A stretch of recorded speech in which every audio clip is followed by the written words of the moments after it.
जय श्रीमन्नारायण। ओम तत्सं योरावृणीमहे गातुं यज्ञाय गातुं यज्ञपतये दैवी स्वस्तिरस्तु नः स्वस्तिर्मानुषेभ्यः ऊर्ध्वं जिगातु भेषजं सन्नो अस्तु द्विपदे सञ्चतुष्पदे। ओम शान्ति शान्ति शान्तिः। लक्ष्मीनाथ समारंभां नाथयामुनमध्यमाम् अस्मदाचार्यपर्यन्तां वन्दे गुरुपरम्पराम्। मौदगल्यान्वयरत्नभूतममलं लक्ष्मीशसेवारतं स्वामी श्रीसुखसूरिपादमधुपं विद्वद्वरं शान्तिदं। श्रीमद्भागवतादिशास्त्ररसिकं स्वाचार्यनिष्ठं सदा श्रीमद्देवकीनन्दनं गुरुवरं वन्दे कृपासागरम्। चिदचित्परतत्त्वानां तत्त्वयाथार्थ्यवेदिने रामानुजाय मुनये नमो मम गरीयसे। ज्ञानानन्दमयं देवं निर्मलस्फटिकाकृतिम् आधारं सर्वविद्यानां हयग्रीवमुपास्महे। आपदामपहर्तारं दातारं सर्वसम्पदां लोकाभिरामं श्रीरामं भूयो भूयो नमाम्यहम्। कृष्णाय वासुदेवाय हरये परमात्मने प्रणतक्लेशनाशाय गोविन्दाय नमो नमः। अखिलेहेय प्रत्यनीक कल्याणैकतान श्वेतर समस्त वस्तु विलक्षण अनंत ज्ञानानंदैक स्वरूप परात्पर परब्रह्म परमेश्वर भगवान श्रीमन्नारायण प्रभु को व्रत एकादशी व्रत जसको स्वरूपलाई र महात्म्यलाई श्रवण गर्दै गर्दै हामी आजका श्रृङ्खलासम्म आइपुगेका छौँ।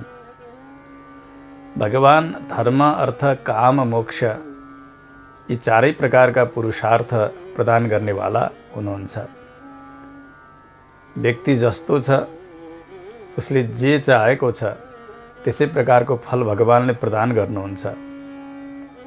पुण्य चाहन्छ कसैले, सम्पत्ति चाहन्छन् सबैले, विषय सुख चाहन्छन्। यसैगरी उत्तम अधिकारीहरूले मोक्षरूपी फललाई चाहन्छन्। यी सबै चिज भगवान प्रदान गरिबक्सन्छ। भगवान चतुर्भुज हुनुहुन्छ। फलहरू पनि चारै प्रकारका छन्। एक एक हातबाट भगवानले एक एक फल दिनुहुन्छ।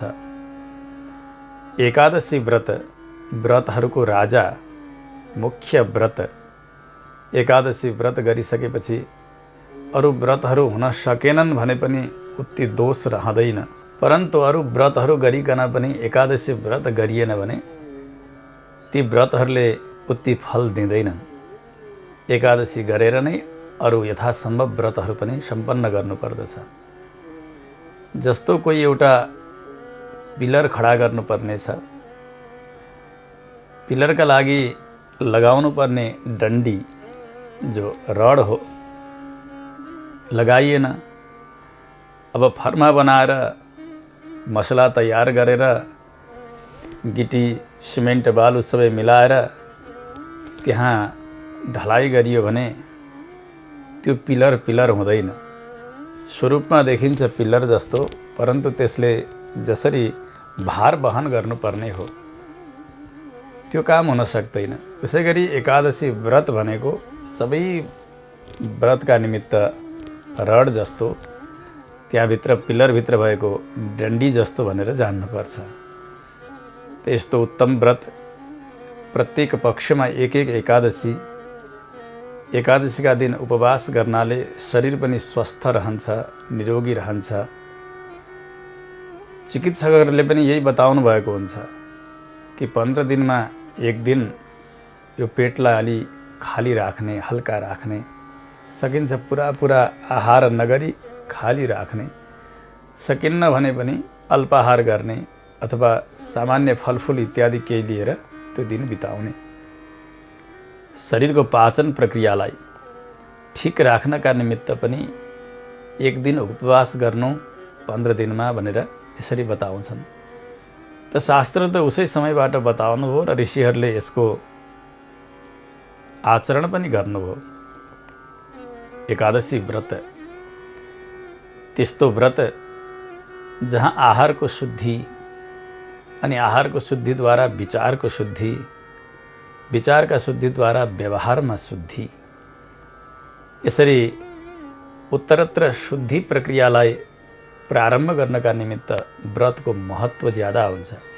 वेदले यही बताउनु भएको छ, आहार शुद्धौ सत्वशुद्धि, सत्वशुद्धौ ध्रुवा स्मृति, स्मृतिलम्बे सर्वग्रन्थीनां विप्रमोक्षः। आहारको शुद्धिद्वारा नै हाम्रो मनको शुद्धि हुन्छ। शुद्ध मनमा नै भगवानलाई सम्झन सक्ने क्षमता रहन्छ। भगवानको स्मरण बन्यो भने नै संसारको सम्बन्ध नष्ट हुन्छ, उसको गति मुक्ति सबै तय हुन्छ। सबै कुराको दोष भनेको आहारमै छ र त्यो आहारबाटै बन्ने मन र मनबाट बन्ने विचार, विचारबाट हुने जो व्यवहार हो। यदि गलत आहार गरियो भने गलत मन तयार हुन्छ, गलत चिन्तन हुन्छ। गलत चिन्तन भइसकेपछि व्यवहारमा पनि व्यक्तिले गलती गर्दछ। त्यसो हुनाले उन्नतिका निमित्त, उज्जीवनका निमित्त आहारको शुद्धिमा धेरै ख्याल गर्नुपर्दछ। पुरा निराहार रहने होइन, जलाहार मात्रै गर्ने, त्यो सकिएन फलाहार गर्ने, फलाहार सकिएन भने फलाहार भनेर बताइएका कन्दमूलसम्मलाई ग्रहण गर्ने, त्यो पनि सकिएन भने हविष्यमध्ये कुनै एक हविष्यलाई स्वीकार गर्ने। आफूले नित्यप्रति जे खाइँदैछ त्यो खाएका चिजबाट कमसेकम अलग कुनै शुद्ध पवित्र त्यस प्रकारको पदार्थ तयार गरेर भगवानलाई निवेदन गरेर त्यो आहार गरेर यो व्रतलाई सम्पन्न गर्नुपर्दछ। सकिन्छ भने त पुरा निराहार रहने, सकिँदैन पानी मात्र पिउने, त्यो सकिन्न दुध दही इत्यादि लिने, त्यतिले पुगेन फल मात्र लिने, फलले पुगेन कन्दमूल, सुठुनी भनिन्छ, सखरखण्ड, तरुल आदि गरेका यी कन्दमूलहरू स्वीकार्ने, त्यसले मात्र पुगेन भने फापर सामा आदि गरेका फलाहारका सामग्रीहरू स्वीकार्ने, त्यसबाट पनि भएन भने मकै गहुँ इत्यादि। यदि शरीर कमजोर छ, शरीरले पुरा व्रत गर्न सक्दैन हो, यिनीहरू स्वीकार गर्ने। परन्तु दाल भात भने एकादशीका दिन खानै हुँदैन। एउटा आख्यान छ, हाम्रो आचार्यले बताउनुहुन्थ्यो कि अब जब एकादशी व्रत आउन लाग्यो, एकादशीको उत्पत्ति भयो, त्यो एकादशी तिथिलाई देखेपछि सारा पापहरू डराए। अब के गर्ने होला, किनभने यो एकादशीले त हामीलाई सबैलाई जलाएर सक्नेछ। अब कहाँ जाने, कहाँ बस्ने होला, कहाँ गएर सुरक्षित हुने। यिनीहरू सबै भगवानका पास पुग्छन्। भगवानले भन्नुभयो, तिमीहरू गएर अन्नमा बस। अन्नमा पनि खास गरी चामलमा बस। सबै गए चामलमा बसे। ब्रह्महत्या होस्, भ्रूण हत्या होस्, व्यभिचार होस्, चोरी डकैत अथवा कुनै पनि प्रकारको अपराध होस्, जति अपराधहरू भनेर बताइएका छन् ती सारा अपराधहरू आफ्नो आत्मरक्षाका निमित्त गएर अन्नमा बसिदिए। परन्तु अब एकादशीका दिन कसैले प्रमाद गर्यो अनि त्यही अन्न पकाएर खायो भने के होला। एकादशीमा अन्न कसैले खाँदैनन् अनि हामी सुरक्षित हुन्छौँ भनेर पाप जति सबै अन्नमा गएर बसे। अब त्यही पापै पाप बसेको अन्नलाई पकाएर खायो भने उसले के खायो, अन्न त खाएन, पाप खायो। एकादशीका दिन अन्न ग्रहण गर्नेलाई ब्रह्महत्या जन्य जो पाप हो त्यो पनि लाग्दछ, भ्रूण हत्या जन्य पाप पनि लाग्दछ, व्यभिचार गरेको पाप लाग्दछ, चोरी गरेको पाप लाग्दछ, त्यसै गरी पशु मारण गरेको पाप लाग्दछ, बाल हत्या, अरू जति जति डरलाग्दा अपराधहरू छन् नि ती सारा अपराधहरू एकादशीका दिन अन्न खानेलाई लाग्दछ, यो शास्त्रको प्रक्रिया हो। त्यसो हुनाले एकादशीका दिन अन्न ग्रहण गर्नै हुन्न। सकिन्छ भने त निराहार नै रहनु, सकिन्न फलाहार लिनु, सकिन्न अघि भनेको क्रमले। यदि सकिँदैन भने मात्र गुरुजीले बताइदिनु भयो मकै खाँदा हुँदो रहेछ, गहुँ खाँदा हुँदो रहेछ, यसरी बुझ्न हुँदैन नि। यो त शरीरले सक्दै सकेन, हुँदै भएन भने कमसेकम दाल चामल लिँदै थियो भने त्यसबाट त अलिकति बचेर रहनु भन्नका निमित्त मात्रै यो बताइएको हो। तर एकादशी पुरा अनुष्ठान गर्नका लागि त निराहार रहनु नै उत्तम हो, अथवा जलपान मात्र गर्ने, अथवा दुधपान मात्र गर्ने, अथवा फलाहार मात्र गर्ने, यसरी एकादशीलाई सम्पन्न गर्नुपर्दछ। एकादशी जसका देवता भगवान, एकादशीले फल दिने भनेको भगवानले फल दिने हो। भगवान सर्वसमर्थ हुनुहुन्छ। हामीले मागेको चिज मात्र भगवानले दिनुहुन्न।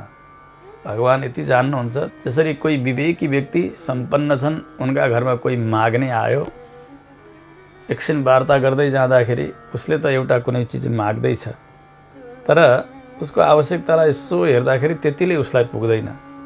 जसरी खाना मात्र दिएर पुग्दैन होला यसलाई त लगाउने कपडा पनि रहेछ, यहाँबाट कहाँ जाने हो त्यहाँसम्म जाने भाडा छैन होला, गोडामा चप्पल छैनन् होला, बिचमा भोक लाग्ला उसलाई, केही खानुपर्ने हुन्छ, किन्न पर्ने हुन्छ। उसले चाहेको अन्न दिएर, भोजन दिएर त्यसमाथि यी अरू आवश्यकता पूर्तिका लागि पनि उनले सहयोग गरिदिन्छन्। उसले मागेको त केवल भोजन थियो। उसै गरी भगवान अत्यन्तै विवेकी भइबक्सन्छ, कृपाकारी हुनुहुन्छ भगवान। भगवानका अघिल्तिर साधकले व्रत गरिकन मलाई यस्तो दिनुहोस् भनेर एक फल दिएर भगवान चुप लाग्नुहुन्न। उसको आवश्यकतालाई हेर्नुहुन्छ, अगाडि पछाडि सबैलाई हेरेर उसलाई के गर्दाखेरि उसको सुरक्षा हुन्छ, उसलाई सन्तुष्टि मिल्दछ, सुख हुन्छ, भगवान सबै प्रकारको पुरुषार्थ दिन तयार भएर रहनुहुन्छ। त्यसो हुनाले सर्वोत्कृष्ट व्रत, सर्वोत्तम व्रत, सर्वोपरि देवताको व्रत एकादशी व्रत, जसलाई वैष्णव व्रत, हरिवासर, द्वादशी व्रत इत्यादि नामद्वारा जानिन्छ। त्यस्तै एकादशीको चर्चा गर्दै गर्दै क्रमशः आज हामी चतुर्थ श्रृङ्खलासम्म आइपुगेका छौँ। मङ्सिर कृष्णपक्षकी एकादशी, जसलाई उत्पत्तिका अथवा उत्पन्ना भनेर जानियो, जहाँ एकादशीको उत्पत्ति सम्बन्धी कथा, एकादशीको स्वरूप सम्बन्धी कथा निरूपण भएको छ, त्यो हामीले श्रवण गऱ्यौँ। त्यस पछाडि हामीले मङ्सिर शुक्ल पक्षमा मोक्षदा नाम गरेकी एकादशीको महात्म्यलाई श्रवण गऱ्यौँ। अनि गएको श्रृङ्खला पौष कृष्ण पक्ष, जस समयमा हामीले सफला नाम गरेकी एकादशीको महात्म्यलाई श्रवण गऱ्यौँ। र आज पौष शुक्ल पक्षकी एकादशीको महात्म्य सुन्न सन्नद्ध भएका छौँ। आउँ पहिले भगवानमा चित्त लगाएर भगवानलाई स्मरण गर्दै गर्दै एकादशी महात्म्यको मूल पाठलाई श्रवण गरौँ। त्यस पछाडि यथासमय हामी कथालाई पनि सुन्नेछौँ। ओम श्री परमात्मने नमः। कृष्णाय वासुदेवाय हरये परमात्मने प्रणतक्लेशनाशाय गोविन्दाय नमो नमः। अथ चतुर्थोऽध्यायः। युधिष्ठिर उवाच कथिता वै त्वया कृष्ण सफलैकादशी शुभा कथयस्व प्रसादेन शुक्लपौषस्य या भवेत्। कथिता वै त्वया कृष्ण सफलैकादशी शुभा कथयस्व प्रसादेन शुक्लपौषस्य या भवेत्। किं नाम को विधिस्तस्याः को देवस्तत्र पूज्यते। कस्मै तुष्टो ऋषिकेशस्त्वमेव पुरुषोत्तमः। श्रीकृष्ण उवाच शृणुराजन् प्रवक्ष्यामि शुक्लपौषस्य या भवेत् तस्या विधिं महाराज लोकानां च हिताय वै। पूर्वेण विधिना राजन् कर्तव्यैषा प्रयत्नतः पुत्रदेति च नाम्नासौ सर्वपापहरा परा नारायणोऽधिदेवोऽस्याः कामदः सिद्धिदायकः नातः परतरा काचित् त्रैलोक्ये सचराचरे विद्यावन्तं यशस्वन्तं करोति तं नरं हरिः यः करोति पुत्रदाया व्रतं कल्याणकारकं शृणुराजन् प्रवक्ष्यामि कथां पापहरां परां पुरी भद्रावती नाम्नी राजा तत्र सुकेतुमान् तस्य राज्ञोऽथ राज्ञी च शैव्या नाम्नीति विश्रुता पुत्रहीनेन राज्ञा च कालो नीतो मनोरथैः नैवात्मजं नृपो लेभे वंशकर्तारमेव च तेनैव राज्ञा धर्मेण चिन्तितो बहुकालतः किं करोमि क्व गच्छामि सुतप्राप्तिः कथं भवेत् न राष्ट्रे न पुरे सौख्यं लेभे राजा सुकेतुमान् शैव्यया कान्तया सार्धं प्रत्यहं दुःखितोऽभवत् अपुत्रस्य हितं नास्ति इह लोके परत्र च ताबुभौ दम्पती नित्यं चिन्ताशोकपरायणौ पितरस्तु जलं दत्तं कवोष्णमुपभुञ्जते राज्ञः पश्चान्न पश्यामो योऽस्मान् सन्तर्पयिष्यति कः करिष्यति श्राद्धादीन् पितृकार्यान् तदा तुनः इत्येवं संस्मरन्तोऽस्य पितरो दुःखिनो भवन् तेषां तद्दुःखमूलं च ज्ञात्वा राजाप्यतप्यत न बान्धवा न मित्राणि न चैव सुहृदस्तथा रोचन्ते तस्य भूपस्य न गजाश्वपदातयः नैरास्यं भूपतेस्तस्य मनस्यैव मजायत नरस्य पुत्रहीनस्य नास्ति वै जन्मनः फलम् अपुत्रस्य गृहं शून्यं हृदयं दुःखितं सदा पितृदेव मनुष्याणां नानृणत्वं सुतं विना तस्मात् सर्वप्रयत्नेन सुतमुत्पादयेन्नरः इह लोके यशस्तेषां परलोके शुभा गतिः येषां तु कर्मकर्तॄणां पुण्यं जन्मशतोद्भवम् आयुरारोग्यसम्पच्च तेषां गेहे प्रवर्तते पुत्रपौत्राश्च लोकाश्च भवेयुः पुण्यकर्मणां पुण्यं विना च न प्राप्तिर्विष्णुभक्तिं विना तथा पुत्राणां सम्पदो वापि विद्यायाश्चेति मे मतिः एवं विचिन्त्यमानोऽसौ राजा शर्म न लब्धवान् प्रत्यूषे चिन्तयद् राजा निशीथे चिन्तयत्तथा ततश्चात्मविनाशं वै विचार्याथ सुकेतुमान् आत्मघाते दुर्गतिं च चिन्तयित्वा तदा नृपः दृष्ट्वात्मदेहं प्रक्षीणम् अपुत्रत्वं तथैव च पुनर्विचार्यात्मबुद्ध्या ह्यात्मनो हितकारणम् अश्वारूढस्ततो राजा जगाम गहनं वनम् पुरोहितादयः सर्वे न जानन्ति गतं नृपम् गम्भीरे विपिने राजा मृगपक्षिनिषेविते विचचार तदा तस्मिन् वने वृक्षान् विलोकयन् बटान् अश्वत्थबिल्वांश्च खर्जूरान् पनसांस्तथा बकुलान् सप्तपर्णांश्च तिन्दुकांस्तिलकानपि शालांस्तालांस्तमालांश्च ददर्श शरलान् नृपः इङ्गुदीन् ककुवांश्चैव श्लेष्मातकबिभीतकान् सल्लकीकरमर्दांश्च पाटलान् खदिरानपि शाखांश्चैव पलाशांश्च शोभितान् ददृशे नृपः मृगव्याघ्रवराहांश्च सिंहान् शाखानृगानपि ददर्श भुजगान् राजा बल्मीकादभिनिःसृतान् तथा वनगजान् मत्तान् कलभैः सह सङ्गतान् गवयान् कृष्णसारान् गाः श्रृगालान् सशकानपि वनमार्जारकान् क्रूरान् झल्लकांश्चमरानपि यूथपांश्च चतुर्दन्तान् करिणीगणमध्यगान् तान् दृष्ट्वा चिन्तयामास ह्यात्मनः स गजान् नृपः तेषां सविचरन् मध्ये राजा शोकमवापः महदाश्चर्यसंयुक्तं ददर्श विपिनं नृपः क्वचित् शिवारुतं शृण्वन् उलूकविरुतं तथा तांस्तान् पक्षिगणान् पश्यन् बभ्राम वनमध्यगः। एवं ददर्श गहनं नृपो मध्यङ्गते रवौ। क्षुत्रिभ्यां पीडितो राजा इतश्चेतश्च धावति। चिन्तयामास नृपते संशुष्कगलकन्धरः।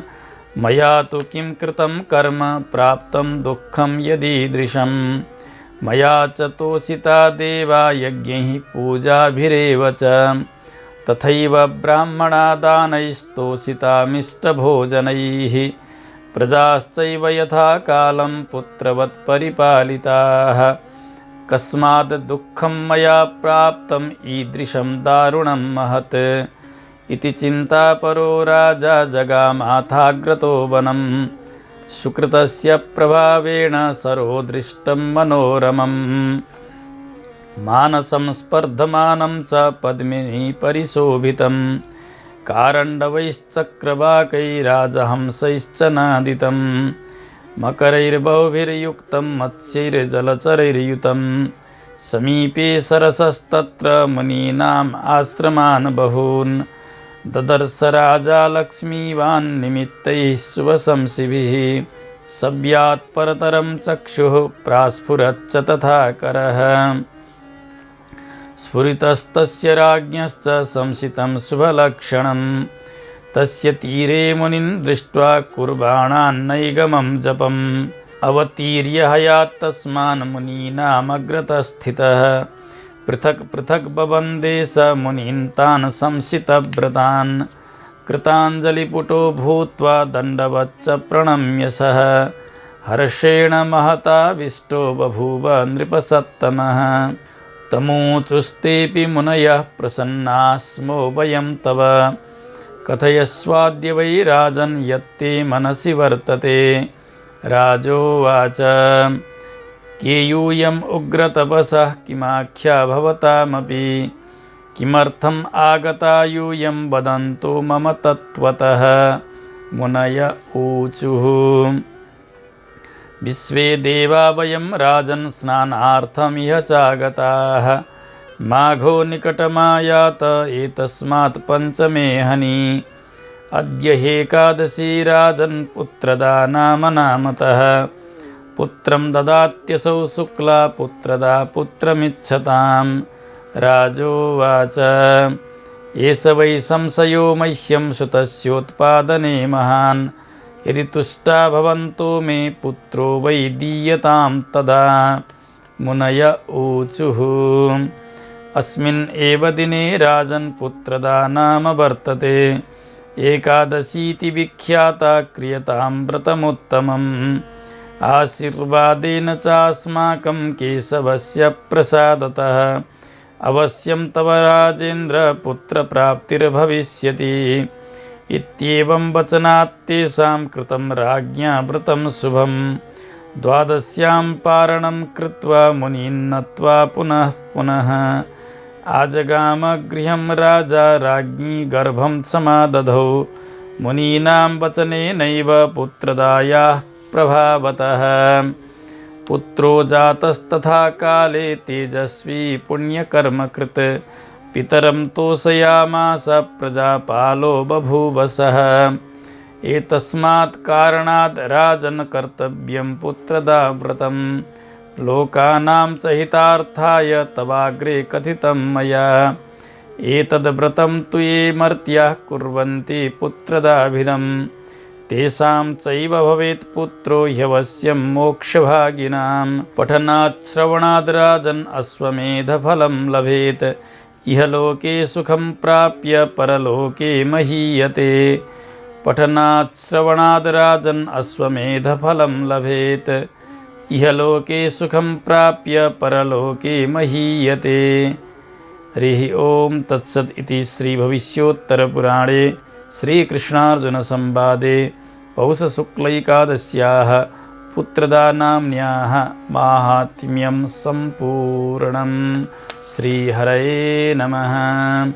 कृष्णाय वासुदेवाय हरये परमात्मने प्रणतक्लेशनाशाय गोविन्दाय नमो नमः। हामीले यसरी संस्कृत मूल पाठलाई श्रवण गऱ्यौँ। संस्कृत देव भाषा हो, भगवानको भाषा हो। जसले जुन भाषालाई प्यार गर्दछ, जुन भाषामा अभ्यस्त हुन्छ, उसलाई त्यसै भाषामा बोलिदियो भने चाँडै प्रसन्नता मिल्दछ। संस्कृत पाठले भगवानलाई प्रसन्नता रहन्छ। त्यसो हुँदा एकादशी व्रत महात्म्य सुन्दा मूल पाठलाई अवश्य पनि सुन्नुपर्छ। मूल पाठ सुनेर मात्रै कथा सुन्नुपर्दछ, यो नियम हो। हामीले त्यसै गर्यौँ। श्री भविष्योत्तर पुराणबाट एकादशी महात्म्य संग्रह गरिएको छ। कहीँ अरू पुराणहरूले पनि बताएका छन्। भविष्योत्तर पुराणले धेरै नै एकादशीहरूको चर्चा गर्नुभएको छ, जहाँ मुख्यतया वक्ता भगवान श्रीकृष्ण भइबक्सन्छ। श्रोता युधिष्ठिर आदि गरेका पाण्डवहरू छन्। कहीँ अर्जुनजी जिज्ञासा गर्ने, कहीँ भीमजी गर्ने र धेरै ठाउँमा युधिष्ठिर महाराजले नै एकादशीका विषयमा भगवान श्रीकृष्णसँग जिज्ञासा गर्नुभएको छ। भगवान स्वयं एकादशीका अधिष्ठाता देवता अनि एकादशीका उत्तम अधिकारी परम वैष्णव पाण्डवहरू प्रह्लाद, नारद, पराशर, पुण्डरीक, व्यासाम्बरीश, शुक, सौनक, भीष्मदाल्भ्यान्, भीष्माङ्गदार्जुन, वसिष्ठ, विभीषणादीन् पुण्यान् इमान् परमभागवतां स्मरामि भनेर यी महावैष्णवहरूको चर्चा गरिएको छ। त्यसमध्ये अर्जुन यहाँ आउनुभएको छ। अर्जुन आउनु भनेको समग्र पाण्डव भगवानका भक्त हुनुहुन्थ्यो। यहाँहरू वैष्णव, त्यस्ता परम वैष्णव पाण्डवहरू श्रोता हुनुहुन्छ। स्वयं भगवान नारायण श्रीकृष्णका रूपले उपदेश गरिरहनु भएको छ। यस्तो उत्तम व्रत आज युधिष्ठिर महाराज भगवानसँग सोधिरहनु भएको छ। प्रभो, कथिता वै त्वया कृष्ण सफल एकादशी शुभा, कथयस्व प्रसादेन शुक्ला पौषस्य या भवेत्। हजुरले पौष कृष्ण पक्षकी सफला नाम गरेकी एकादशीको महिमालाई गएका श्रृङ्खलामा बताउनुभयो। हजुर प्रसन्न भइबक्सियोस्। पौष शुक्ल पक्षमा आउने एकादशी उनको महात्म्यलाई अब आज्ञा गरिबक्सियोस्। किम नाम, पुष शुक्ल पक्षकी एकादशीको नाम के हुन्छ, को विधि, ती एकादशीको विधि के छ, अनि कस्ता देवताको पूजा गर्नुपर्दछ, कोसँग, कस्ता साधकसँग भगवान प्रसन्न भएर फल प्रदान गरिबक्सन्छ। किनभने त्यस्ता पुरुषोत्तम ऋषिकेश भन्नु, नारायण भन्नु र श्रीकृष्ण भन्नुमा कोही अन्तर छैन। ऋषिकेशस्त्वमेव पुरुषोत्तमः। हजुर नै उहाँ हुनुहुन्छ, उहाँ नै हजुर हुनुहुन्छ। त्यसो हुनाले हे गोविन्द, हजुर ती एकादशीको कस्तो विधिले व्रत गर्नाले र कसरी आराधना गर्नाले प्रसन्न भइबक्सन्छ, त्यो आज्ञा होस्। भगवानले भन्नुभयो, महाराज हजुरलाई म पुष शुक्ल पक्षकी एकादशीको महिमालाई बताउँछु, विधिलाई पनि बताउँछु। केवल हजुरलाई मात्रै होइन, लोकानाम च हिताय वै, हजुरका माध्यमबाट सारा लोकको कल्याण होस्। ती एकादशीको महिमा सुनेर सबैले एकादशीको स्वरूपलाई जानुन्, सबै मेरा कृपा कटाक्षका पात्र बनुन्, सबैको मङ्गल होस्। यस हेतुले म तपाईँलाई एकादशीको महिमा बताइरहेको छु। जसरी पहिलेका एकादशीहरूमा जस्ता जस्ता प्रकारको विधान बताएको छु महाराज, दशमीमा के गर्ने, कसरी रहने, एकादशीमा के गर्ने र द्वादशीमा कसरी पारण गर्ने, जस्तो नियम बताएको छु त्यसै प्रकारले यी एकादशीलाई पनि जान्नु। दशमीमा उसै गर्न पर्दछ, एकादशीमा भगवानको आराधना गर्नुपर्दछ उपवास गरेर, अनि द्वादशीमा अनेक प्रकारका पकवानहरू तयार गरेर भगवानलाई निवेदन गरेर समयमै पारण गर्नुपर्दछ, त्यो प्रसादलाई लिनुपर्दछ। पौष शुक्ल पक्षकी एकादशीको नाम पुत्रदा हो। पुत्रदेति च नाम्नासौ सर्वपापहरा परा। एक खास विशेषता यो छ कि यी एकादशीको व्रत गरिसकेपछि सबै प्रकारको पाप नष्ट हुन्छ। सबै प्रकारका पापलाई हरण गरिदिने एकादशी, पुत्रदा नाम गरेकी। यी एकादशीका अधिष्ठात्री देवता भगवान नारायण हुनुहुन्छ। यद्यपि समग्र एकादशीकै देवता भनेका भगवान नै हुनुहुन्छ नि, तर काहीँ नारायण स्वरूपले, काहीँ केशव स्वरूपले, काहीँ गोविन्द स्वरूपले, काहीँ माधव स्वरूपले, यसरी अलग अलग स्वरूपले अलग अलग नामद्वारा आराधित भएर रहनुहुन्छ। गएका सफला एकादशीका दिन पनि भगवान नारायण नै आराध्य हुनुहुन्छ भनेर बताइएको थियो र अहिले पुत्रदा एकादशीका दिन पनि भगवान नारायण नै प्रधान देवता हुनुहुन्छ, आराध्य देवता हुनुहुन्छ। कामदः सिद्धिदायकः, जस्तो चितायो त्यस प्रकारको फल प्रदान गर्ने। अब केही चिताएको छैन भने यो उपवासद्वारा व्यक्तिको साधनामा सिद्धि हुन्छ, साधना सफल हुन्छ। तिनै लोकमा चराचरमा यी पुत्रदा नाम गरेकी एकादशी भन्दा विशिष्ट अर्को कुनै व्रत छैन, कुनै तिथि छैन भनेर जान्नु पर्दछ। विद्या चाहनेले विद्या प्राप्त गर्ने, यश चाहनेले यश प्राप्त गर्ने, अनि पुत्र चाहनेलाई पुत्र पनि प्रदान गर्ने। सन्तान सुख त्यसबेला हुन्छ जति बेला उनीसँग आवश्यक ज्ञान होस्, सम्पत्ति होस्, शान्ति होस्। यी सबै चिज ठिकठाक रहँदा मात्रै पुत्र सुखले पनि व्यक्ति सुखी हुन्छ। छोरा जन्मिए, सन्तान भए, तर यी भनिएका आवश्यक सुखका साधनहरू जुटेका छैनन् जीवनमा भने भएकै सन्तानका लागि व्यक्ति दुखी हुन्छ। फेरि अब के गरी गुजारा चलाउने होला, के गरी पढाउने, के गरी लेखाउने भन्ने। त्यसकारणले विद्या, यश, कीर्ति, शरीरमा शक्ति, मनमा शान्ति, यी सबै चिज भइरहँदा मात्रै सन्तान जन्मिएर पनि सुख हुने हो। पुत्रदा यस कारणले भयो यी एकादशीको नाम कि खास गरिकन पुत्र नहुने व्यक्तिले एकादशीका दिन निष्ठापूर्वक व्रत गर्नु पर्यो र भगवानको आराधना गर्नु पर्यो। पुत्रदा एकादशी, ती एकादशीका प्रभावले भगवानले उनलाई पुत्र प्रदान गर्नुहुन्छ। यस रहस्यका लागि पुत्रदा नाम गरेकी एकादशीको नाम बन्यो। यसमा एउटा आख्यान पनि सुनाउनुहुन्छ। राजन सुन्नुहोस्। सबै प्रकारका पापलाई हरण गर्ने त्यस प्रकारको उत्तम कथा म तपाईँलाई सुनाउँछु। भद्रावती नाम गरेको एउटा नगरी, त्यहाँ सुकेतुमान नाम गरेका राजा हुनुहुन्थ्यो। सुन्दर थियो नगरी, सबै प्रकारको वैभवले परिपूर्ण, ब्राह्मणहरू छन्, वेदध्वनि गुन्जिएको छ, शास्त्रको चर्चा छ, आचरण पनि अनुकूल छ।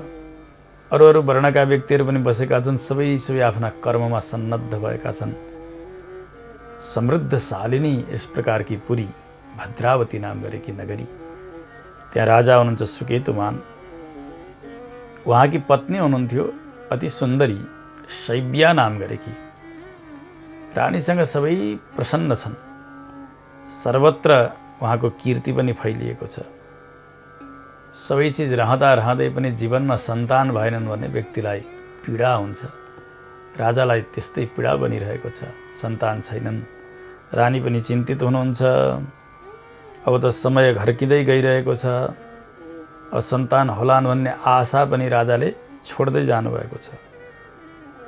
मनमा नै उहाँलाई अशान्तिको ज्वारभाट जलिरहेको छ। ओहो ओहो ओहो, अब यो मेरो वंशलाई निरन्तर अगाडि बढाउने अनि मेरो कल्याणका लागि, मेरा पितृहरूका कल्याणका लागि र समयमा यस राजसिंहासनमा बसेर प्रजाहरूको रक्षा गर्ने, शासन गर्ने यस्तो कुशल अभिभावक नहुनाले गर्दा अब हाम्रो त गति छैन। अब यस राष्ट्रको पनि गति नहुने जस्तो म देखिरहेको छु। के गर्ने होला? धेरै प्रकारका पुण्यकर्महरू सम्पन्न गर्नुभएको छ राजाले सन्तानका निमित्त।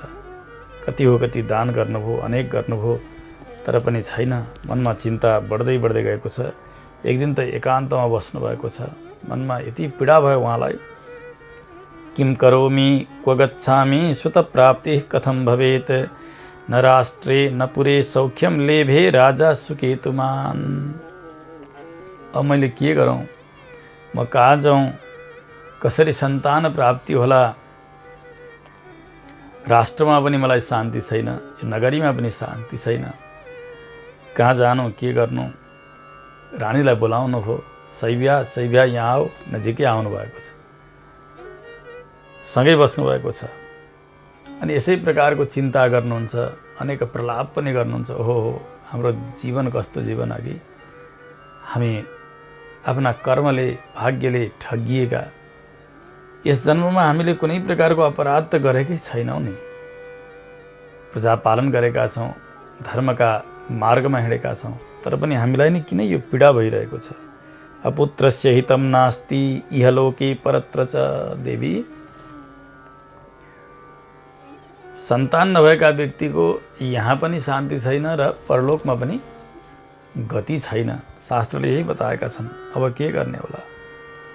रानी पनि चिन्तित हुनुहुन्छ, नित्यप्रति यसै प्रकारको चिन्ता बढिरहेको छ। आज भो, भोलि भो, पर्सि भो, अब समय आउँछ पितृश्राद्ध गर्ने।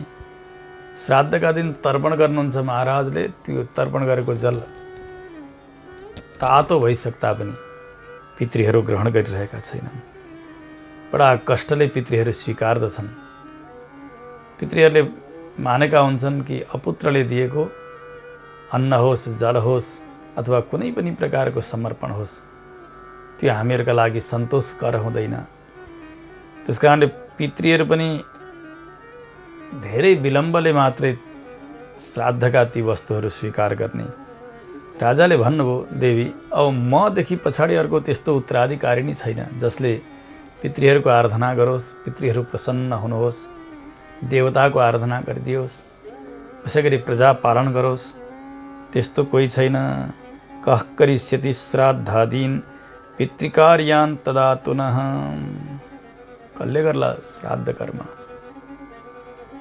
त्यसबेला के होला, सारा पितृहरू दुखी होलान्, हाम्रो अब गति नहुने भयो भनेर चिन्ता गर्लान्। यो कुल नै समाप्त हुने दिन आइसकेको छ। अब के गर्ने होला। हाम्रो त जीवन बितिरहेको छ जसो तसो, सन्तान भए नभए जे भए तापनि, तर यो राष्ट्र, यी प्रजाहरू र यी पितृहरू नै अब अनाथ हुने समय आउन लागिरहेको छ। के गर्ने देवी। मलाई लाग्छ बन्धु बान्धवहरूले पनि कुनै प्रकारको सुख दिने होइन रहेछन्, मित्रहरूले पनि होइन, अरू स्वजन अरू कोही यिनीहरूले सुख दिने होइन रहेछन्। किनभने यी सबै त छँदैछन् नि, मेरा बन्धु बान्धव, मित्रहरू, सहयोगीहरू, मन्त्रीहरू, सेना बलको सबै प्रकारको समृद्धि मलाई भइरहँदा पनि किन मलाई पीडा भएको छ भन्दा, सुख भनेको त सन्तानको नाम रहेछ। रोचन्ते तस्य भूपस्य न गजास्व पदातयः।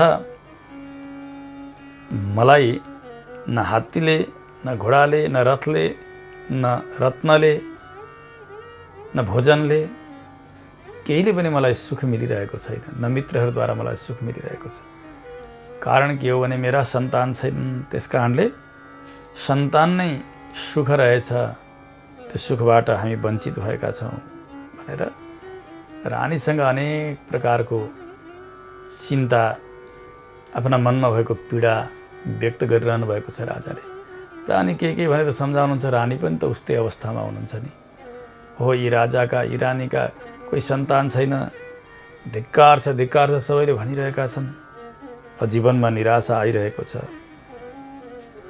मनमा नै यसो सम्झिनुहुन्छ, नरस्य पुत्रहीनस्य नास्ति वै जन्मनः फलम। मनुष्य जीवन प्राप्त भयो, गृहस्थाश्रममा प्रवेश गर्यो, दम्पति भएर जीवन बिताइरहेका छन्, र सन्तान भएन भने उसको जन्म विफल भयो भनेर जान्नु। यो जन्मको कुनै फल उसलाई मिलिरहेको छैन। किनभने जुन घरमा सन्तान छैनन्, दाम्पत्य जीवन छ, पति पत्नी छन्, घर बङ्गला सब ठिकठाक छ, सन्तान छैनन्, त्यो घर शून्य हुन्छ। ती दम्पतिहरूको मन दुखी भएको हुन्छ। पितृ ऋण, देव ऋण, ऋषि ऋण आदि गरेका अनेक ऋणहरू हुन्छन् जीवनमा। जन्मदै आएका ती ऋणबाट उर्ऋण हुन पनि व्यक्तिले पाइरहेको हुँदैन। 3 प्रकारका ऋणहरू, पितृ ऋण, देव ऋण र ऋषि ऋण।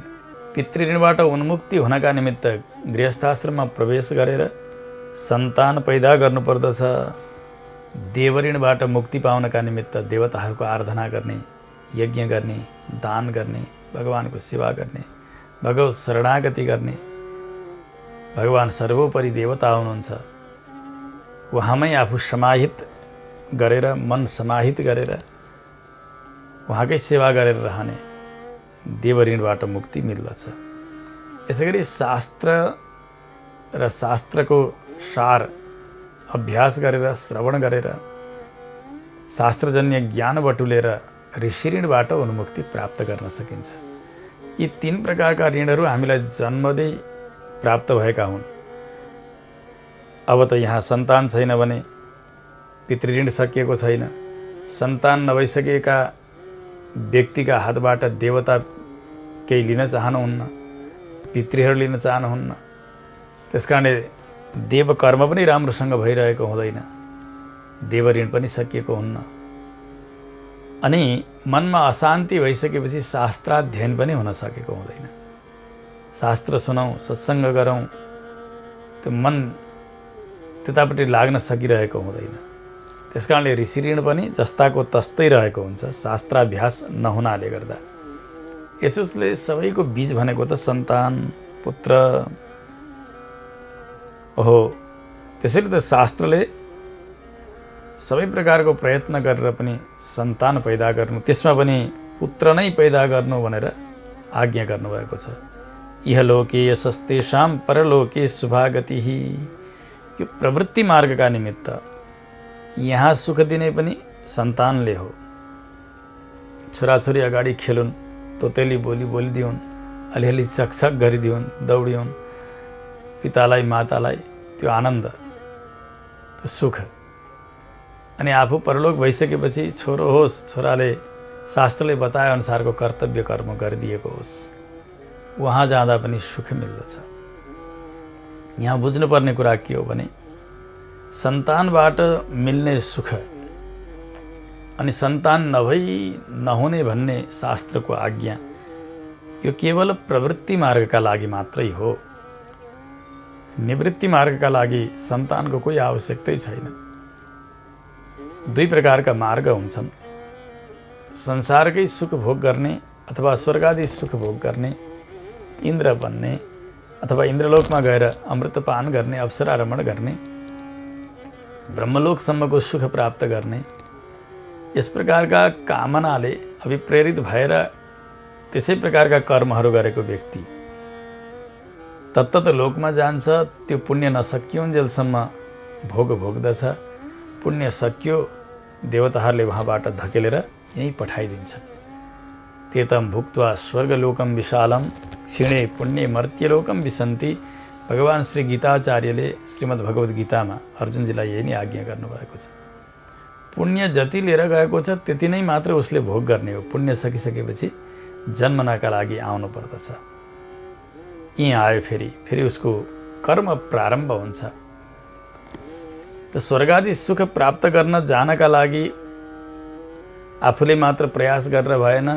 आफूबाट भएको केही अपराध छ भने र त्यो गन्तव्यमा ऊ पुग्न सकेको छैन शरीर छुटिसकेपछि भने छोराले गरिदिएका कर्मले, छोराले गरिदिएका दानले, छोराले गरिदिएका श्राद्धादि कर्महरूले उनलाई शान्ति मिल्दछ र उनी तत्तत लोकमा जान समर्थ हुन्छन्। त्यसकारणले यसरी प्रवृत्ति मार्गका निमित्त संसारमा फेरि आउने जन्म नै फेरि केही दिन स्वर्गादि सुख भोग्न जाने, यस चक्रमा जानका निमित्त भने सन्तानको आवश्यकता छ। त्यसमा पनि छोरै चाहिन्छ। तर यो संसार सम्बन्धलाई छोडेर सदैव भगवानको कैङ्कर्य गरेर भगवानको सेवा गरेर त्यो आनन्द सागरमा डुबुल्की लगाएर रहने हो भने, त्यो मोक्षानन्दमा जाने हो भने यहाँ सन्तानको कुनै शर्त रहँदैन। खास गरी भगवानले जसमाथि धेरै कृपा गर्नुहुन्छ उनलाई सन्तान दिनुहुन्न। सन्तानलाई दिने जो समय हो त्यो मलाई दिउन्, सन्तानलाई दिने मन प्रेम त्यो सबै मलाई नै खर्च गरिदिउन्, उनको भार मैले लिएको हुन्छु, उनलाई मैले तार्छु भन्ने भगवानको आज्ञा हो। सन्तान नहुने दम्पतिले भगवान श्री बालमुकुन्दलाई नै आफ्नो छोरो मान्नु, आफ्ना छोरालाई गरिने जति सेवा हो नि, जे गरिन्छ उसले जे माग्दा जे लगेर दिइन्छ, उसै गरी उत्तम उत्तम पदार्थहरू भगवानलाई समर्पण गरेर भगवानमा भक्ति गर्दै गर्दै रहने। भगवान पिता पनि हुनुहुन्छ, पुत्र पनि हुन्छ, रक्षक पनि, शेषी पनि, स्वामी पनि, सबै भगवान त हुनुहुन्छ नि। त्यसरी एक सन्तानलाई दिने जो समय हो र मन हो त्यति नै भगवान श्री बालगोपाललाई दिने हो भने उसको संसारको बेडा समाप्त हुन्छ। निवृत्ति मार्ग, जसलाई मोक्ष मार्ग भनेर बताइन्छ, भक्ति प्रपत्ति मार्ग, यसका निमित्त भने सन्तान हुनुपर्छ भन्ने कुनै शर्त रहँदैन। सन्तान भइदिए भगवानका कृपाले, उनीहरू भगवानका अनुकूल बने, भक्तिका अनुकूल बने भने ठिकै हो। तर सन्तान भएर पनि कंस जस्तो, बेन जस्तो, हिरण्यकशिपु, हिरण्याक्ष जस्तो, रावण जस्तो दुष्ट बनिदियो भने त्यसले त हाम्रो आफ्नो साधना नै बिगारिदिन्छ नि, चिन्तन नै बिगारिदिन्छ नि। भजन कसरी हुन सक्छ र दुष्ट सन्तान जन्मिएपछि? यसुसले भगवानले कृपा गर्नुभयो भन्ने बुझ्न सक्नु पर्दछ सन्तान नहुने दम्पतिले। अब बाँकी समय हामीले भगवानकै सेवा गर्ने, उहाँले यदि हाम्रो स्वरूप नाश नगर्नका लागि सन्तान दिनुपर्छ भने दिनुहोस्, जस्तो दिँदाखेरि हुन्छ त्यो दिनुहोस्। दिनु पर्दैन भने हाम्रा सन्तान त भगवान नै हुनुहुन्छ। भगवानलाई सन्तान मानेपछि कसरी अपुत्र बनिन्छ र? बनिँदैन नि। ती पत्नी उनी पनि पुत्रवती हुन्छन्, ती पति उनी पनि पुत्रवान हुन्छन्, किनभने भगवान नै पुत्र हुनुहुन्छ उनीहरूका। शास्त्रले सन्तान नहुनेलाई धिक्कार गर्नुभएको केवल प्रवृत्ति मार्गका लागि हो, स्वर्ग आदि सुखका निमित्त, तत्तत लोकमा जानका निमित्त पुत्रको आवश्यकता छ भनेर। परन्तु मुक्तिका निमित्त भने सन्तान नहुनेलाई शास्त्रले धिक्कार गर्नुभएको छैन, अरू सम्मान गर्नुभएको छ। यति हो कि मन भगवानमा समर्पण गर्नुपर्ने। अब यता प्रवृत्ति मार्गका लागि त दान गर्ने, अरू अनुष्ठान गर्ने र सन्तान उत्पत्ति गर्ने, किनभने उनले दिएका तर्पण पिण्ड इत्यादि नै खाएर आफू पितृ भएका समयमा बाँच्न पर्ने हो, चल्न पर्ने हो। त्यसकारणले आवश्यकता रहन्छ। येषां तु कर्मकर्तॄणां पुण्यं जन्म शतोद्भवम् आयुरारोग्य सम्पच्च तेषां गेहे प्रवर्तते।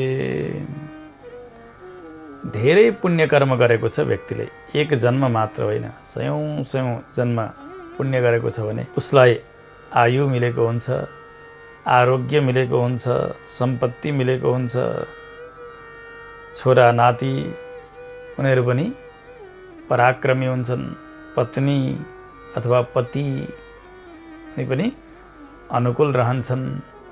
सबै प्रकारको समृद्धि पुण्यका बलमा मिल्दछ। उसै गरी विष्णु भक्तिम बिना तथा भगवानका चरणारविन्दको भक्ति गरेको छैन भने पनि यी सुखबाट ऊ वञ्चित हुन्छ। भगवानका भक्तिका बलमा यिनीहरू मिल्दछन् अथवा पुण्यका बलमा मिल्दछन्। त्यसो हुनाले छोराहरू हुन् अथवा सम्पत्ति होस् अथवा विद्या होस् अथवा अरू कुनै प्रकारको मान, वैभव, यश, कीर्ति, यी जति जति मिलेका छन् ती सबै कि पूर्वजन्मका पुण्यका प्रभावले मिल्दैछन् कि त भगवानको भक्तिका बलमा मिलिरहेका छन् भनेर जान्नु पर्दछ। राजा यही सम्झाइरहनु भएको छ रानीलाई। रानी पनि ज्ञानी हुनुहुन्छ, चिन्तन त चलिरहेको छ तर मनमा अशान्ति चलिरहेको छ। एक दिन ब्रह्म मुहुर्तमा उठ्नुभयो, यसो बस्नुभयो, चिन्तन गर्न थाल्नुभयो। उसै गरी कहिले रातमा चिन्तन गर्नुहुन्छ। त्यो चिन्ताले यति सताउँदै गइरहेको छ, अब म आत्महत्या गर्न पर्यो, यस्ता संसारमा बाँचेर के छ र, जीवनको कुनै सार भएन। राजा सुकेतुमान यस्तो निर्णयमा पुग्न लाग्नुभयो। फेरि बिहान उठेर यसो सम्झनुहुन्छ, ओहो हो यो आत्मघात जन्य अपराध, आफूले आफूलाई मार्नु यस्तो अपराध त कति नै जन्म लिए पनि छुट्दैन, यसलाई भोग्नै पर्ने हुन्छ, दुर्गति हुन्छ। यसरी आत्महत्या गर्नेको गति कहिल्यै हुन्न भनेर शास्त्रले बताएका छन्। त्यस कारणले मैले मर्न हुँदैन, फेरि आफूले आफूलाई सम्हाल्नुहुन्छ। यसरी चिन्ता गर्दा गर्दै गर्दा गर्दै राजा त दुब्लाउँदै जानुभएको छ, सुक्दै जानुभएको छ। अब म चिन्ता गर्दिनँ भन्ने सङ्कल्प गर्नुहुन्छ, फेरि एकाएक त्यो चिन्ता भइ नै हाल्छ। चिन्ता लिने र नलिने होइन, चिन्ता हुने र नहुने हो। कसैले भन्छन् नि, किन चिन्ता गर्छस्, नगर नगर, चिन्ता गरेर काम छैन। यसो भन्दैका भरमा कहाँ चिन्ता हट्छ र?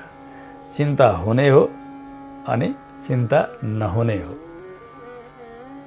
चिन्ता लिने र नलिने होइन, चिन्ता लिने अनि छोड्ने होइन, स्वतः हुन्छ नि चिन्ता भनेको। त्यस कारणले राजा मनमा आफूलाई सम्हाल्दै हुनुहुन्छ, तर पनि चिन्ता बढिरहेको छ। आत्मघाती दुर्गतिम च चिन्तयित्वा तदा नृपः दृष्ट्वात्मदेहं प्रक्षीणम अपुत्रत्वम तथैव च। दुर्गति हुन्छ, त्यस कारणले आत्महत्या गर्दिन। फेरि आत्महत्याकै निर्णयमा पुग्छ। फेरि सम्झिनुहुन्छ, नै यो आत्महत्या गर्न हुँदैन। यसरी यो चिन्ता हुँदा हुँदा वर्षौँ बितिरहेको छ।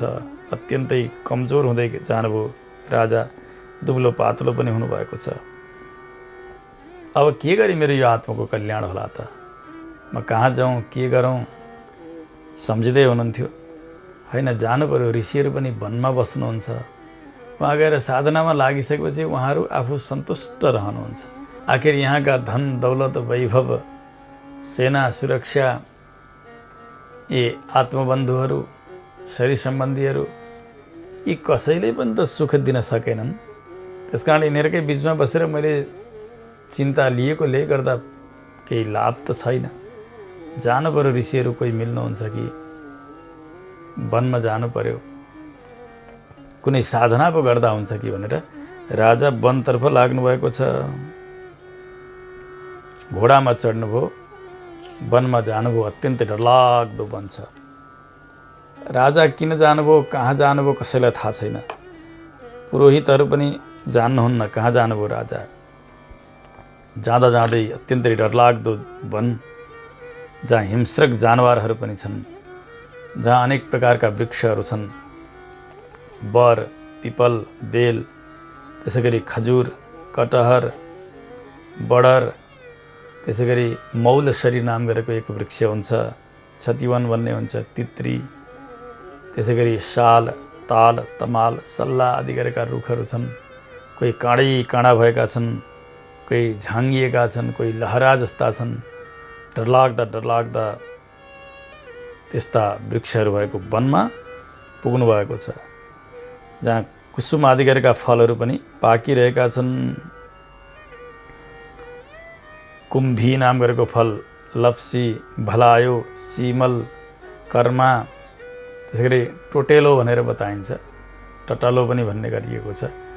त्यस्ता वृक्षहरू भए, खैरका वृक्षहरू भए, बयरका वृक्षहरू भए, जहाँ काँडाहरू छन्, त्यसका बीचबाट अगाडि बढिरहनु भएको छ। जाँदा त जानवरहरू पनि त्यस्तै छन्, मृगहरू पनि छन्, बाघ, बँदेल, डरलाग्दा सिंहहरू छन्, त्यसै गरी बानर छन्, ढेडु छन्। यसो हेर्नुहुन्छ अगाडि जाँदा बुवासाहरू पनि छन्, कस्तुरी मृग, नीलगाई अनि काला काला अरू जन्तुहरू पनि छन्। कोही सिङ भएका, कोही धारा भएका, कोही पुच्छर भएका, कोही नङ्ग्रा भएका। यसो हेर्नुभयो अगाडि खरायोहरू पनि देख्नुभयो। वन बिरालो भन्ने हुन्छ एउटा डरलाग्दो, त्यो पनि देख्नुहुन्छ। गाईहरू चरिरहेका छन्, अत्यन्तै डरलाग्दा अर्नाहरू पनि छन्। त्यसै गरी हात्तीहरू छन्।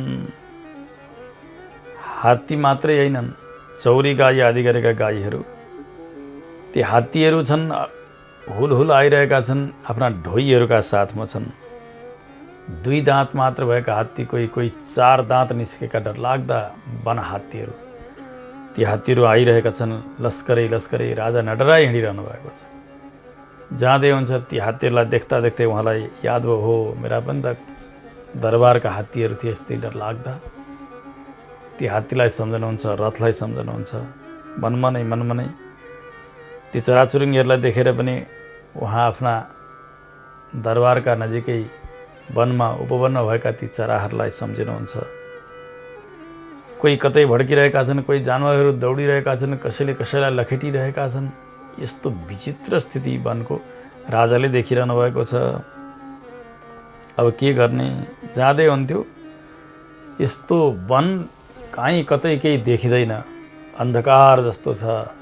काला काला हरिया रङका त्यस्ता वृक्षहरू छन्। त्यहाँबाट कहाँ जाने होला, कता जाने होला? उसै समयमा स्याल कराएको सुन्नुहुन्छ, बुवासाहरू कराएका छन्। वनमा जाँदा जाँदै ती हिंस्रक जानवरहरूको डरलाग्दो आवाज सुनिरहनु भएको छ। तर मनमा कति डर छैन, समाधान खोजिरहनु भएको छ। कहाँ जाँदा मेरो मन शान्त होला, के गर्ने होला? बिहानबाट हिँड्नुभएको, अब मध्य दिनमा भइसकेछ। हिँड्दा हिँड्दै भोक लागेको छ, प्यास लागेको छ। यहाँबाट उता भड्किनुहुन्छ, उताबाट यता भड्कनुहुन्छ। गलो सुकेको छ, आँखा ओइलाएका छन्, शरीर चल्न छोडिसकेको छ, बोली आइरहेको छैन। मनमा नै सम्झनुहुन्छ, मया तु किं कृतं कर्म प्राप्तं दुःखं यदीदृशम्। मैले के त्यस्तो दुष्कर्म गरेको रहेछु, आज यस्तो दुःख पाएँ मैले त यस जन्ममा देवताहरूलाई आराधनाद्वारा सन्तुष्ट गरेको थिएँ।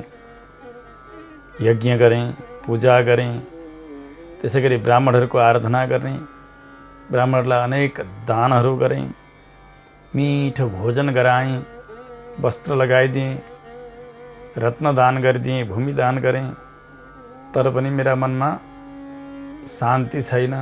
आज यति पीडा भोग्नु परिरहेको छ। जीवनमा सबै प्रकारको समृद्धि प्राप्त गरेर पनि यति पीडा मैले भोग्नुमा के कारण होला?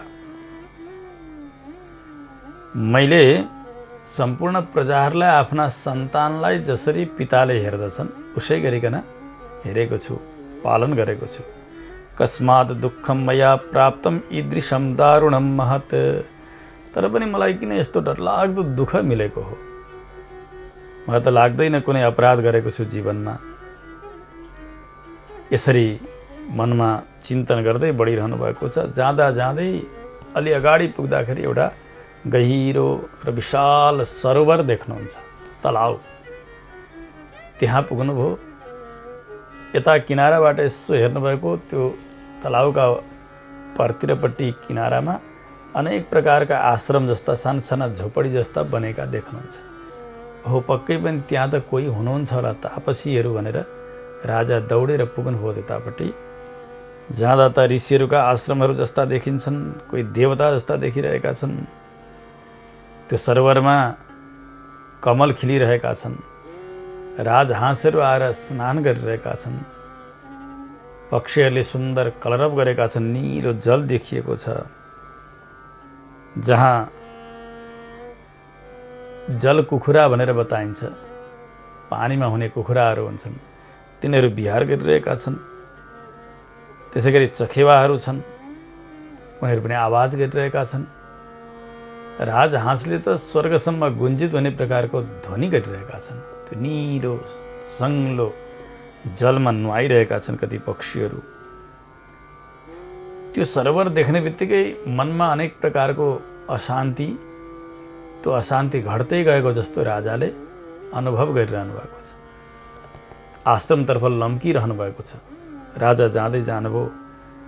जब ती कुटियारका नजिक पुग्नुभयो, उहाँको दाहिने आँखो फुरफुरायो। पिताजीहरूको दाहिने फुरेको राम्रो हुन्छ, माताजीहरूको देब्रे फुरेको राम्रो। कसैलाई यो विपरीत हुन्छ, तर प्रायः आमाहरूको देब्रे फुर्यो भने शुभ सङ्केत हो। देब्रे आँखो, देब्रे कान, त्यसै गरी हात हुन् अथवा कुनै पनि देब्रे अङ्गहरू हुन्, फुर्न थाल्यो भने अब केही राम्रो काम बन्छ, केही राम्रो सङ्केत मिल्दछ, कुनै एउटा उपलब्धि हुन्छ भनेर आमाहरूले विचार गर्नुपर्दछ। बाबाहरूको दायाँ फुर्न थाल्यो भने त्यसै गरी मान्नु पर्दछ। सभ्यात् परतरम चक्षुः प्रास्फुरच्च तथा करह। हात पनि उसै गरी दाहिने हात फरफराउन लागेको छ। पक्कै केही हुन्छ, केही न केही मेरो समाधान हुन्छ। राजा विचार गर्दै अगाडि जानुभयो। मन गदगद हुँदै गएको छ। ती ऋषिहरूलाई देख्नुभयो, जप गरिरहेका छन्, कोही आँखा बन्द गरेर ध्यान गरिरहेका छन्। अति सुन्दर छन्, हेर्दा यहाँका सामान्य मनुष्य जस्ता छँदै छैनन्। बडा आश्चर्य लाग्यो। घोडाबाट तर झर्नुभयो। दौडेर दौडेर गएर जति ऋषिहरू बस्नुभएको छ ऋषिहरूलाई अगाडि पारेर साष्टाङ्ग दण्डवत गर्नुभयो। पृथक पृथक बवन्देश मुनिन्तान संसित व्रतान। एक कुटियाका अगाडि जानुहुन्छ, साष्टाङ्ग गर्नुहुन्छ। फेरि अर्का कुटियाका अगाडि जानुहुन्छ, अर्का ऋषि बसिरहनु भएको छ, उहाँलाई साष्टाङ्ग गर्नुहुन्छ। फेरि अर्का कुटियाका अगाडि जानुहुन्छ, फेरि साष्टाङ्ग गर्नुहुन्छ। एकभन्दा एक ऋषिहरू तपस्वी जस्ता देखिरहनु भएको छ। हर्ष भयो मनमा। ओहो, आज मलाई प्रारब्धले र भगवानका कृपाले यस्ता महामुनिहरूको दर्शन गर्न ल्याइ पुर्यायो, धन्य हो भन्दै आफूले आफूलाई पनि धन्य मानिरहनु भएको छ। साष्टाङ्ग गरेर ऋषिहरूका अगाडि यसरी बस्नुभएको छ, हात जोडेर। सबै ऋषिहरूले सुन्ने गरी उहाँले प्रश्न पनि गर्नुभयो, के यूयम उग्र तपसः किमाख्या भवतामपि किमर्थम आगता यूयम वदन्तु मम तत्त्वतः। यस्तो उग्र तपस्या गर्ने हजुरहरू को होइबक्सन्छ? के नामका हुनुहुन्छ? हजुरहरूको परिचय के हो? किन आउनुभयो हजुरहरू यहाँ? के गर्दै हुनुहुन्छ? सबै आज्ञा गर्नुहोस्। ऋषिहरूले भन्नुभयो, हे राजन, हामी विश्वदेव हौँ, स्नान गर्नका निमित्त आएका हौँ। माघ महिना आउन लागेको छ, त्यस कारणले हामी स्नान गर्न तयार भएका छौँ। आजका 5 दिनबाट माघ प्रारम्भ हुन्छ। सौर्यमान अनुसार कहिलेकाहीँ पौष शुक्ल पक्ष माघमा पसेको हुन्छ। माघ, फागुन, चैत, वैशाख आदि गरेको व्यवहार हामी सौर्यमान अनुसार गर्दछौँ, सङ्क्रान्तिबाट मसान्तसम्म। तर पञ्चाङ्गको व्यवहार भने हामी चान्द्रमास अनुसार गर्छौँ। फलानु महिनाको शुक्ल पक्ष अथवा कृष्ण पक्ष। जुन वर्ष अधिक मास आएको छ भने, पुरुषोत्तम मास आएको छ भने प्राय अधिक मासदेखि अगाडि गइसकेपछि शुक्ल पक्ष भने त्योभन्दा अघिल्लो महिनामा गएर प्रवेश गर्दछ। पुष माघमा प्रवेश गरेको हुन्छ, माघ फागुनमा प्रवेश गरेको हुन्छ, फागुन चैत्रमा प्रवेश गरेको हुन्छ। सुरुमा सिङ्गो पक्ष नै प्रवेश गरेको हुन्छ। अरू धेरै महिना अगाडि गइसकेपछि फेरि केही दिन मात्रै प्रवेश गरेको हुन्छ। त्यसकारणले चान्द्रमास अनुसार आजका दिनबाट 5 दिन बितिसकेपछि, आज एकादशी हो, एकादशी, द्वादशी, त्रयोदशी, चतुर्दशी अनि पूर्णिमा सकिएपछि 5औं दिन बित्ने बित्तिकै माघ महिना प्रारम्भ हुन्छ। माघ कृष्ण पक्ष सुरु हुन्छ। यो चान्द्रमासको हिसाब हो। विश्वदेवहरूले भन्नुभयो, आजका 5 दिन पछाडि माघ महिना प्रारम्भ हुन्छ। आज एकादशी तिथि हो। राजन, आज की एकादशी को नाम हो पुत्रदा। पुत्रम ददाति असौ। यी एकादशीले पुत्र प्रदान गर्दछिन्, सन्तान प्रदान गर्दछिन्। त्यसो हुनाले यिनको नाम पुत्रदा हो। शुक्ल पक्ष की हुने नि जसले सन्तान चाहेका छन् भने यी एकादशीको अनुष्ठान गर्नुपर्दछ। सुन्ने बित्तिकै राजाले सोध्नुभयो, प्रभु, मलाई एउटा ठुलो संशय भयो। सन्तान उत्पत्तिका लागि, त्यसमा पनि गुणीशील स्वभावले युक्त भएको सन्तान उत्पत्ति गर्नका निमित्त आजकै एकादशी भनेर हजुरले भन्नुभयो। हजुरले यदि तुष्ट हुनुहुन्छ, मसँग प्रसन्न हुनुहुन्छ भने यी एकादशीकै दिनमा आज हजुरहरूको दर्शन गर्न आइपुगेको छु। यस्तो आशीर्वाद हजुरले प्रदान गरिबक्सियोस् कि मेरो सन्तान होस्, त्यसमा पनि छोरै होस्। भवन्तो मे पुत्रो वै दीयताम तदा। आजकी एकादशीको महिमा रहेछ। त हजुरहरू जस्ता सन्तले पुत्रदा एकादशीका दिन आशीर्वाद प्रदान गर्नुभयो भने त म पनि पुत्रवान बन्थेँ, मेरो पनि त सन्तान हुन्थ्यो नि। ऋषिहरूले भन्नुभयो, जो विश्वदेव हुनुहुन्छ तपस्या गरेर बस्नुभएको, उहाँहरूले भन्नुभयो, राजन यसै दिन जसले व्रत बस्दछन् एकादशी, पुत्रदा नाम गरेको एकादशीको, भने भगवान् प्रसन्न हुनुहुन्छ। हामी एउटा आशीर्वाद पनि तपाईँलाई प्रदान गर्दछौँ। आशीर्वादेन चास्माकं केशवस्य प्रसादतः अवश्यं तव राजेन्द्र पुत्र प्राप्तिर्भविष्यति। हाम्रा आशीर्वादले अनि भगवान् सर्वेश्वर श्री नारायणका कृपाले, उहाँको प्रसन्नताले तपाईँलाई पुत्र प्राप्ति अवश्य पनि हुनेछ। भगवानले मात्रै दिनुभयो केही भने पनि त्यो अधुरो हुन सक्दछ। जहाँ सन्तको आशीर्वाद छ, सन्तले पनि कृपा गरिदिनु भएको छ, मङ्गलानुशासन गरिदिनु भएको छ भने भगवानले दिइबक्सेको फल पनि दृढ हुन्छ। सन्तको आशीर्वाद बिना, सज्जनहरूको आशीर्वाद बिनाको फल टिकिरहँदैन। त्यस कारणले आज पुत्रदा एकादशीका दिन विश्वदेवहरूले भन्नुभयो, महाराज तपाईँलाई हामी आशीर्वाद पनि प्रदान गर्दछौँ। आजकी एकादशीको व्रत गर्नुहोस्, प्रत्येक पटक आउने एकादशीको व्रत गर्दै जानुहोस्। त्यसमा पनि पुत्रदा एकादशीलाई विशेष ख्याल गरेर अनुष्ठान गर्नुहोस्। तपाईँको पुत्र प्राप्ति अवश्य पनि हुन्छ। फल दिने त भगवान हुनुहुन्छ नि। एकादशीले फल दिने भनेको एकादशीका देवताले फल दिनु हो। अवश्य सन्तान मिल्नेछ, यस्तो आज्ञा गर्नुभयो। अब ऋषिहरूकै सन्धिमा रहेर राजाले व्रत गर्नुभयो। जसरी नियम थियो त्यस्तै नियमसँग इत्येवं वचनात् तेषां कृतं राज्ञा व्रतं शुभं द्वादश्यां पारणं कृत्वा मुनिन् नत्वा पुनः पुनः। एकादशीको दिन बित्यो, रात बित्यो, भगवानको स्मरण गर्दै गर्दै कालक्षेप भइरहेको छ। प्रातःकाल भयो, द्वादशी लाग्यो, स्नान गर्नुभयो, आवश्यक सेवा सम्पन्न गर्नुभयो।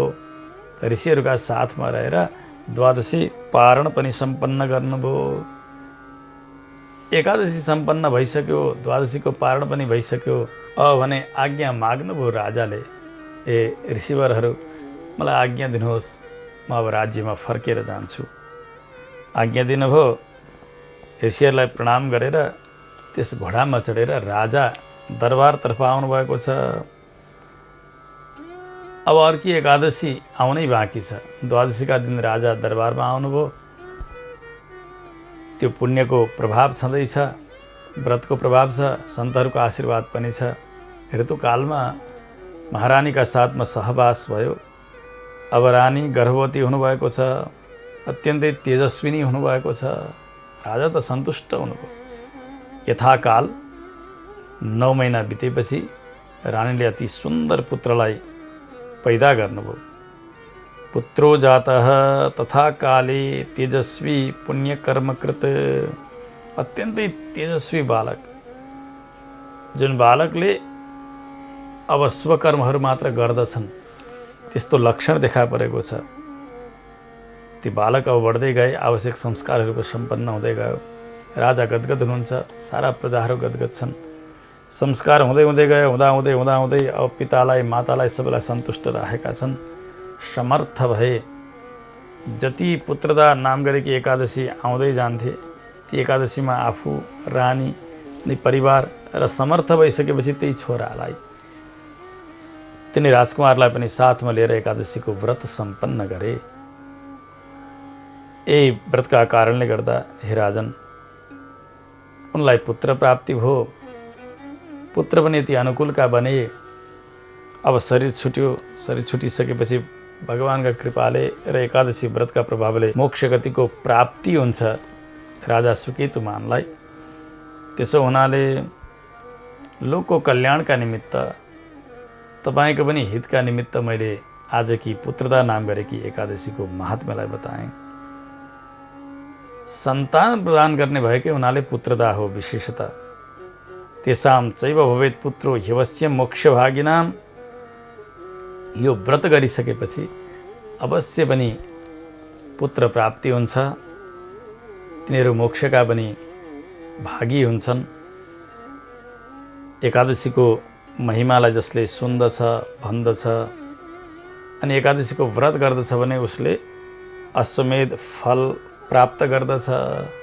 अश्वमेध यज्ञको जो फल हो त्यो फललाई प्राप्त गर्दछ। यहाँ सुख प्राप्त गरेर परलोकमा पनि बडा आनन्दका साथ भगवानको कैंकर्य गरेर रहन्छ। ऊ पठनात् श्रवणात् राजन अश्वमेध फलम लभेत इहलोके सुखम प्राप्य परलोके महीयते। अनन्त अनन्त कालसम्म भगवानका साथमा त्यो आनन्दको सागरमा डुबेर रहन्छ चेतन। यस्तो व्रत पुत्रदा एकादशी व्रत अति उत्तम समयमा,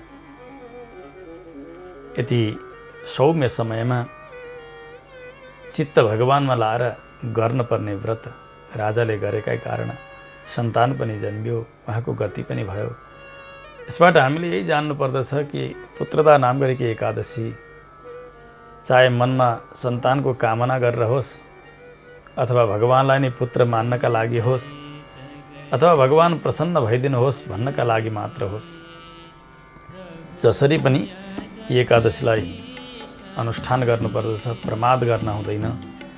एकादशीका दिन नगर्ने कार्यहरू गर्न हुँदैन।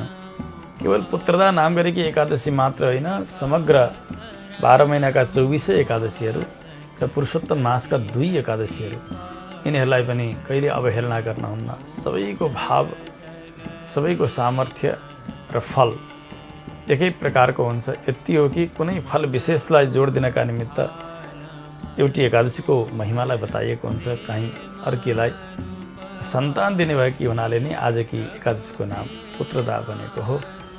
यी एकादशीको महात्म्य हामीले मूलपाठ सुनिकन कथासारका क्रमले श्रवण गऱ्यौँ। समय भइसकेको हुनाले अब भगवानको कृपा हामीमा पनि बनोस्, हाम्रो चित्त भगवानमा लागोस्। यस्तो महाव्रतबाट कहिले पनि हामी विमुख हुन नपरोस्। यही कामना गर्दै गर्दै आफ्ना वाणी भगवानका चरणमा समर्पण गरेर कथालाई यहीँ नै विश्राम गरिन्छ। जय श्रीमन्नारायण।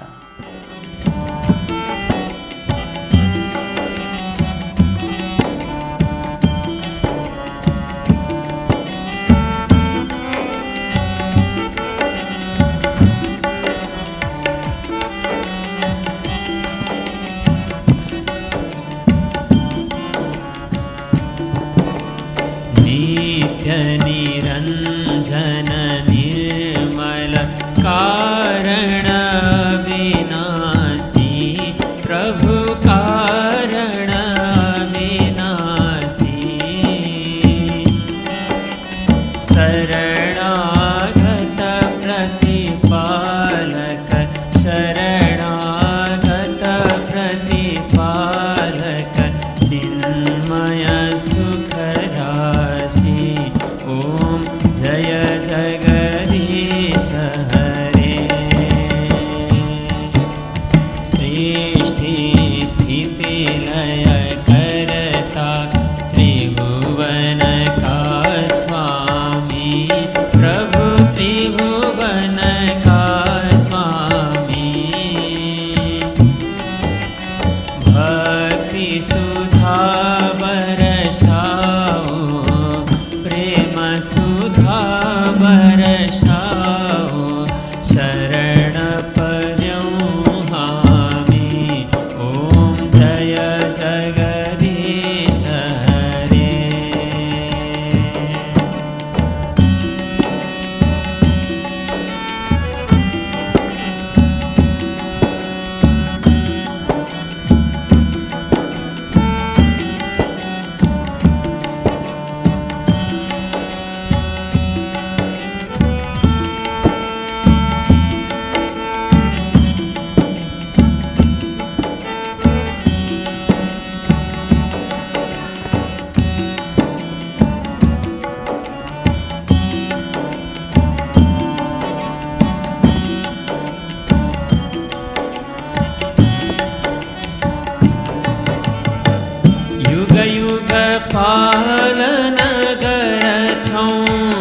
अगणित रूप धरी प्रभु अगणित रूप धरी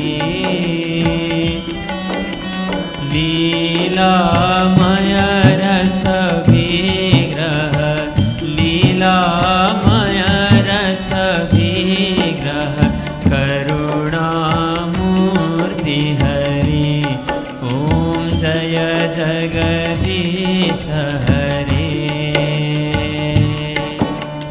समता शान्ति प्रदायक सज्जन हितकारी प्रभु सज्जन हितकारी चरण शरणव पाऊँ चरण शरणव पाऊँ प्रभु भव भय हरि ॐ जय जगदीश हरे संयम सुर सरिता को अविरल धार बहोस प्रभु अविरल धार बहोस जति जति जन्म भये पनी जहाँ जहाँ जन्म भये पनी प्रभु माँ प्रेम रहोस ॐ जय जगदीश हरे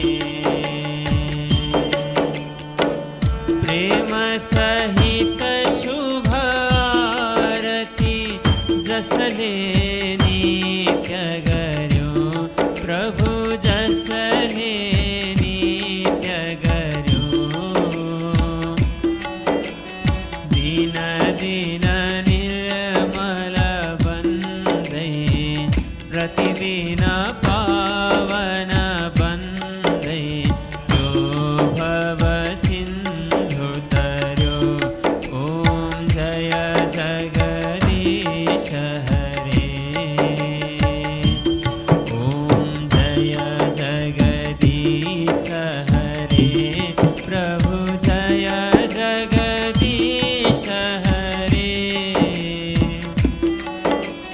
प्रभु का चरण उपासक हरि का चरण उपासक कति कति पार तरे ॐ जय जगदीश हरे ॐ जय